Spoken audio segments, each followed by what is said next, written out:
Welcome to Beyond the Hub, where we talk about everything from sales to marketing to your business as a whole. And today it is all about social media. So, social media is a battlefield for businesses of all sizes. But how do you cut through that noise and truly connect with your audience? Well, we've got a great guest with us to figure it out today, Gus Bhandal. Gus has helped some of the world's biggest brands dominate the social media landscape. Gus, welcome to the show. Are you ready to be in the hot seat? I am. Thank you so much for the welcome and the wonderful introduction. Yeah, great to be here. Thanks, Bridget. Amazing. Let's jump right in. So, Sure. what is the biggest social media marketing mistake that you see businesses Oh, make, and how can oh. they avoid Straight in with the tough question. Um, it? it, the I don't like calling them mistakes, but I think that everybody uses social media differently, and I think one of the biggest kind of faux pas that I see is particularly businesses and brands trying to be something they're not, or not actually engaging with their customers, etc. So and it's kind of it's a double-edged sword. So the first thing they do, I see a lot of brands do, is that they pretend to be lots of things, or they pretend to be like they create personas that aren't necessarily to their brand values or their brand kind of their ethos and their keywords and all that kind of stuff. But then the other thing related to that is then they don't speak to their audience. So because they're trying to be something, they're not responding to comments, they're not speaking to anyone, they're not focusing on ideal clients, and they're not kind of creating content that ideal clients want to read. And I think that's the kind of it's a two-pronged approach of faux pas, basically, of trying to be something they're not, and then not actually speaking to their ideal audience. Yeah, and I guess people can tell when you're being authentic, can't they? Like Hmm. they're not stupid. They can tell. Yeah, absolutely. I think particularly, I think this really exasperated or really kind of worked well in the pandemic. So I know it was a few years ago, but brands started creating personalities around themselves, which is great, and there's absolutely nothing wrong with that, unless that personality is something that isn't them or doesn't stand for them and all that kind of stuff. So I think businesses have to understand what their brand voice is, what their brand personality is, but then also actually follow that through with honesty, integrity, authenticity, etc. To because my mother always said, if you never tell a lie, then you never have to remember anything, which is, I think that's a it's a great It's thing, true. right? Yeah, It's yeah, tiring to keep that up, especially with so many channels out there. And I guess mm, businesses struggle to prioritize on that as well. So how yeah. can they decide where to put that effort in on which channels for maximum impact? So when I first started, like I've been in marketing for many years, but when I started my own business, I used to tell people kind of think about who your ideal clients are, and then think about what audiences, like what platforms have that audience. So as a generic, we can say, well, over 30s are on Facebook, or under 25s are on TikTok, or under 18, or well, under 21s, for example, are on Snapchat, and all this, Mhm. over 40s are on LinkedIn, etc. That's a very broad kind of thing that we can do, but really all people are on all channels nowadays. It's very disparate, and we try and I'm on, like, I think about 30 different social media apps, for Yeah, example. everything. Yeah, and so then what happens is businesses, business owners, brands, etc. They start giving their audience choice paralysis. They try to be everywhere. So what I actually say is, rather than go out and find an audience, stand in one place. So pick the channel that you love and stand there and let people come to you. So I always call it the lighthouse effect. So if you stand and basically your light goes out to people, and then the ship starts sailing to you, basically. So if you love Instagram, then be on Instagram. If you love LinkedIn, be on LinkedIn. And I think that wherever you are, your ideal audience will come and find you, because social media are so disparate nowadays. And I think that goes back to what you said about the authenticity, because if you love that channel, you're putting content out in Mm. a way that is truly representative of you, right? Yeah, I heard only the other day, like one of my clients basically said, "Look, I get all of my work from LinkedIn, but I absolutely hate LinkedIn. I hate being on LinkedIn. I don't like posting on LinkedIn, etc." And I said, "It's great that you're getting clients from there, but actually, do they then stick around?" And he said, "No, not really, because they don't." And it's because of the content that they're putting out, and it's just very formulaic. It's etc. Whereas weirdly, their personality really shows well on Twitter.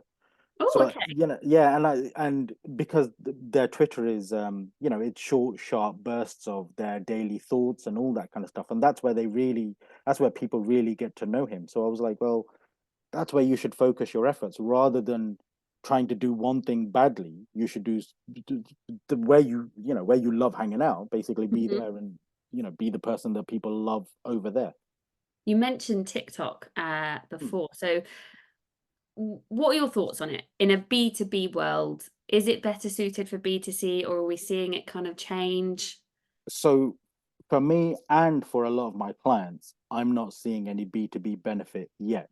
Hmm. Um, and a couple of my clients have gone all in on TikTok, sorry. And I just think that it's one of those places because it's snackable content, because it's so easy to scroll.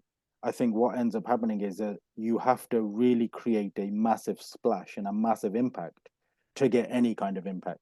Whereas I think on other channels, like whether it's Facebook or Instagram or LinkedIn, etc., it's easier to create a bigger impact with kind of minimal input. You know what I mean? So although the TikTok algorithm is designed to show everything to everyone, I think that's also one of the problems as well. Like it's great to get lots of views and lots of numbers, etc. Most people go to TikTok and think, "Oh, it's great. I'll get 1 million views." And it's like, yeah, but will that actually convert to business customers? Hmm. Of that 1 million views, how many people are really sitting there thinking, "I want to pay this person to do some work for me?" And I think that's the bit that I'm not finding at the moment. It's a great channel and I love it, and I think particularly if you have a B2C kind of strategy in your business, then yeah, it's great. But I think for B2B, I'm not entirely sure yet. Yet. Yeah, we've got 7, 8 months left of the year. It might change, but for now, Yeah, it's not. It's not the yeah. new LinkedIn, that's for sure. No, absolutely. To be honest, I can only go by what I see and what my clients are seeing, and I think that's particularly based on that very small kind of proportional kind of interest group. I think that B2B element hasn't come in yet, and I think that's the thing. Like I said, it's great for views, it's great for sharing content, it's great for sharing kind of behind the scenes content and getting people to really understand your brand and kind of see behind the curtain and all that kind of stuff. I think all that kind of stuff is great. So as part of a marketing mix, I think it's perfect. I think TikTok is a fabulous channel. I think if you used it as a standalone B2B element, I don't think that would work, in silos.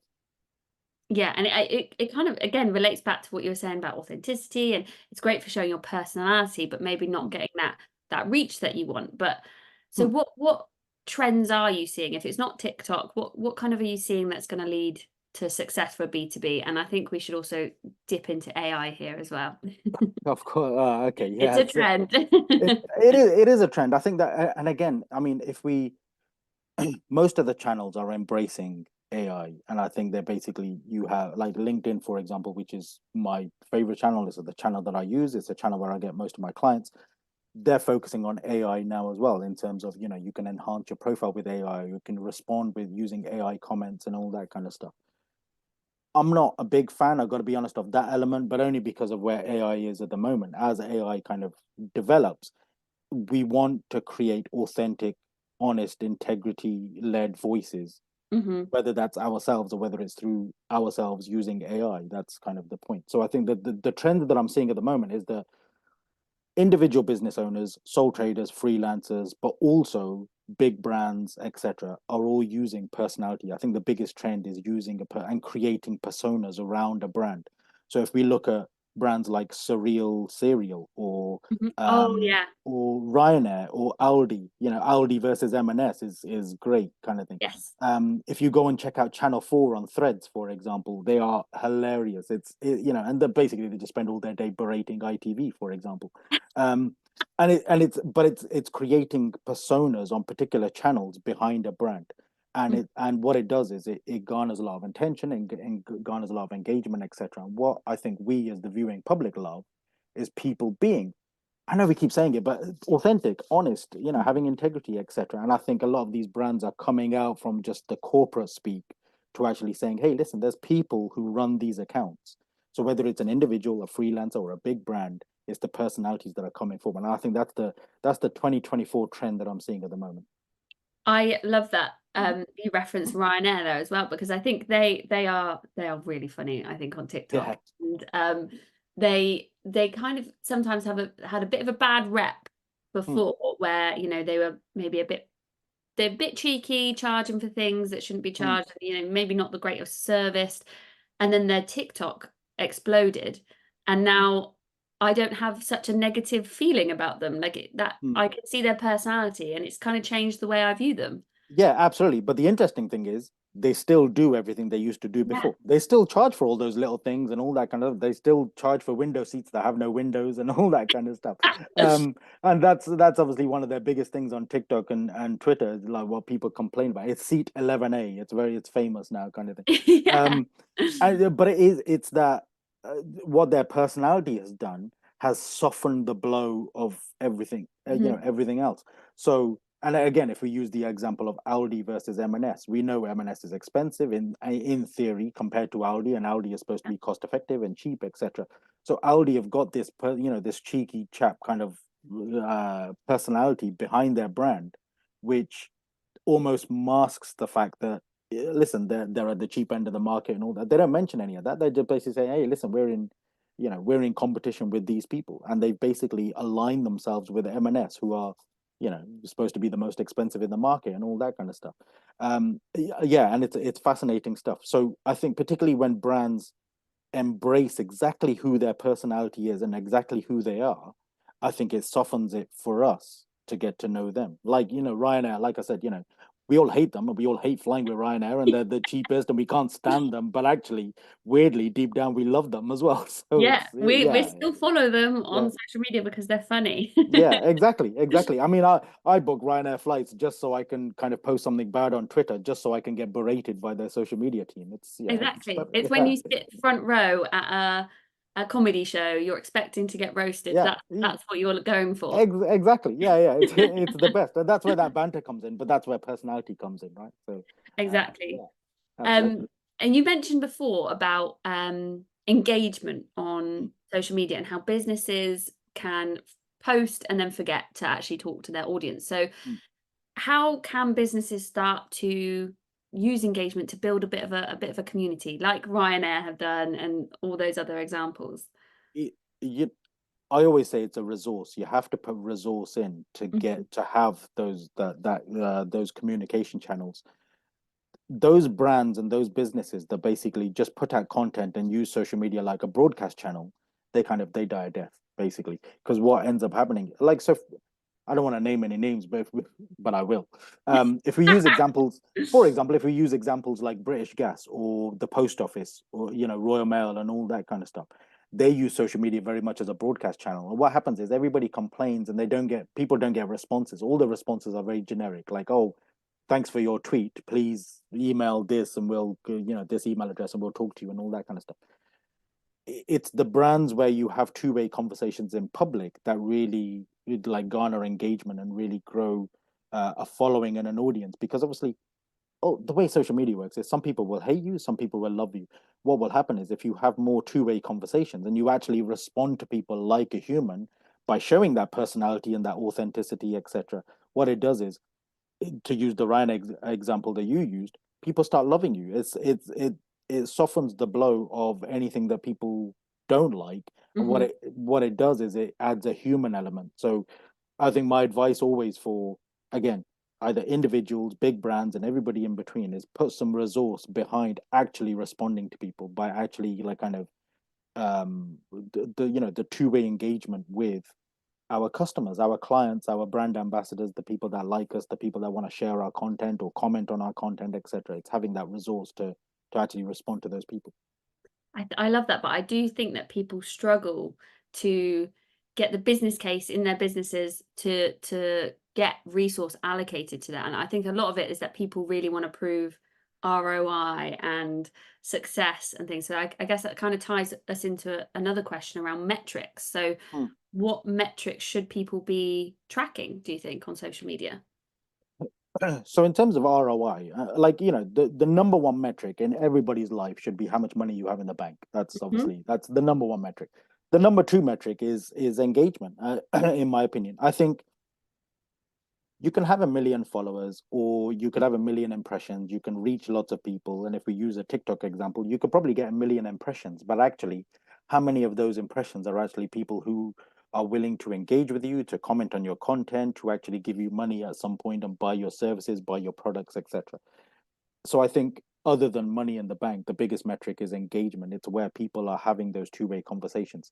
And yes, at some point you would want to grow an audience. You need a large audience, you want people to engage with you, etc. But I think the number one metric is where people actually have conversations. And the RO, so to prove this to our bosses and our directors and our CEOs, the ROI is a long-term ROI kind of effect where because you're having these conversations, what happens is more and more people then see your content. And Yeah. when more and more people are seeing your content, what then ends up happening is you start either growing a band of brand ambassadors, or you start getting customers and clients, etc. Because if you're just using social media as a broadcast channel, what ultimately happens is that, quite frankly, the social media algorithms, because they thrive on two-way conversations, your Hmm. content gets seen by fewer people. And this happens across all social media channels: Facebook, Instagram, LinkedIn, TikTok, Pinterest, Snapchat, wherever. What happens is you have to have those two-way conversations, because if you don't, everything just peters out basically. And then the algorithms really punish you. They really punish people that don't use social media to be social, basically. Yeah, I love that. The clue is in the name. You're supposed to be being social, which is why it's not entirely sure there is a place for AI and, Mm. commenting and posting because it's not authentic. It doesn't tie back to what our whole chat is about being authentic. Yeah, exactly. And I think as of today, if you had AI response, like the AI has been around for years, and obviously, if we think about Twitter and Instagram and all the rest of it, we can have auto replies. Like somebody sends you a message, you can have an auto reply saying, thanks, I'm out of the office, or here's my website, or here's how to book, or something like that. And obviously, we have chatbots and companies like ManyChat, etc. That again, it's AI responses, technically AI, where Hmm. we've input those responses. So I think as of today, AI doesn't really work. But as AI expands, I think we can train and teach AI to talk like us and respond to questions where it picks out keywords and stuff. As of today, it's not the best it could be. But I think in time, I think it's that if we can train it to be authentic and talk in our brand language, our brand voice, our brand personality, etc., then I think that's where it really comes in. It's going to be really hard for Ryanair because I think it's just going to be loads of insults basically. But for the rest of us, it should be fine. It depends what you fed it, doesn't Yeah, it? yeah, exactly. Yeah, yeah. If you just type in, make sure you insult everybody, I think it might be an They'll be issue. fine. Yeah, exactly. Yeah, exactly. You've Um, kind of answered the my next question, which was around quality or quantity. Because some people think blasting out post after post after post after post is going to work, and then some mm, people have like really thought leadership. They've really thought about it. So do you think you're swaying to more the quality side of it? always. Yeah. Yeah. Oh, absolutely. I think what really riled me, it doesn't really rile me. I mean, I've got better things to worry about, but really, something that is a little kind of fly in the ointment, something that really bothers me is when people write stuff about, oh, I'm in a 30-day content challenge, or, my challenge this month is to post every single day on LinkedIn. And it's like, yeah, but why? What's the strategy? Why is the point of you doing that? And I saw recently somebody do it and they got to like day 14 or 15 or something, and then just wrote, "Oh, I'm posting every day, but I haven't got anything to post about today. So I'm just letting you know that I've just had a cup of tea and a croissant," or something like that. And it's just like, if that doesn't fit any strategy, and now you just sound completely nonsensical. And I just think, yeah, so I think it's always quality over quantity. Think about your marketing strategy, think about your digital marketing strategy, think about your social media strategy, and then how does your content marketing strategy fit within all of them and how they all dovetail together. So it's always quality over quantity. If you are posting one amazing post a week, it's much better than posting seven rubbish posts daily, kind of thing. So I just, yeah. And again, when it comes to quality over quantity, the responses are just as important, kind of thing. And if you're responding to people, like quite frankly, if I wrote a post about having a croissant and then everybody replied to tell me what croissant they're having, I wouldn't want to reply to everybody because it would just ruin my day. Basically, I just spend all day doing that. Do you know what I mean? So it's not just quality in what you're creating, but quality in what you're, how you have conversations with others as well. Yeah, exactly. And it's what do you want to say and what do you want to get out of it? Because you don't want to know what everybody's having Mm, for breakfast this morning. yeah. Maybe you do want to hear their opinions on a new product that's been released, but you need to share your original thoughts Mm. first. Yeah, absolutely. There has to be a goal to what you're creating, and I know there is a dichotomy for anybody that follows me on LinkedIn. You'll know that a lot of my content is completely inane, but there's a strategy behind it in terms of I write content that resonates with other people because it garners engagement and it gets me involved in conversations. Mhm. And what ends up happening is people start viewing my profile, or they start clicking on links, or they start they'll book a discovery call or something like that. And so there's a reason for the inane content, but it's part of my strategy. That's the whole point. Whereas if you're just posting willy nilly, if you're just kind of wake up in the morning and think, oh, I'll just post something today, I'm wearing pajamas today or whatever. It's like, does that fit a strategy? Are you just posting for the sake of it? And I think that's the danger that a lot of people see themselves in. So if you even if there's nothing wrong with posting inane content, as long as it's part of a proper content marketing strategy. And I Mhm. think that's the thing. I think that's what a lot of businesses need to think about. Kind of what are their goals long term? What are they looking to achieve, and how are they going to achieve that? Yeah, that makes sense. And looking ahead now, so we've kind of talked about, I mean, we've touched on the pandemic, we've touched on AI, touched on a lot of things, but looking ahead, what do you think is really exciting about where social media is heading? So where social media is heading, like I think the exciting bits is when kind of platforms have new features and when they kind of say, right, we're going to focus on this or we're going to focus on that, but it also could be a detriment as well. I think particularly again during the pandemic, what happened was a lot of social media channels started merging into one another. Like so, Twitter and LinkedIn started kind of you could post stories and things like that, etc. Um, Now LinkedIn have recently, no, well, they haven't really announced it, but apparently some people have a beta test of a The TikTok video. feed, like a video feed on Mm, their LinkedIn, for example.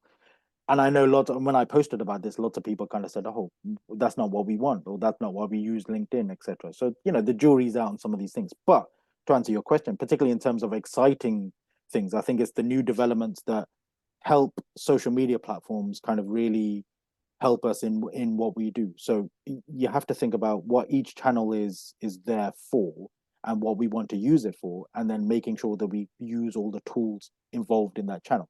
So, for example, you can now have kind of a brand persona on Snapchat. You can have kind of business accounts on Instagram, which you've had for ages.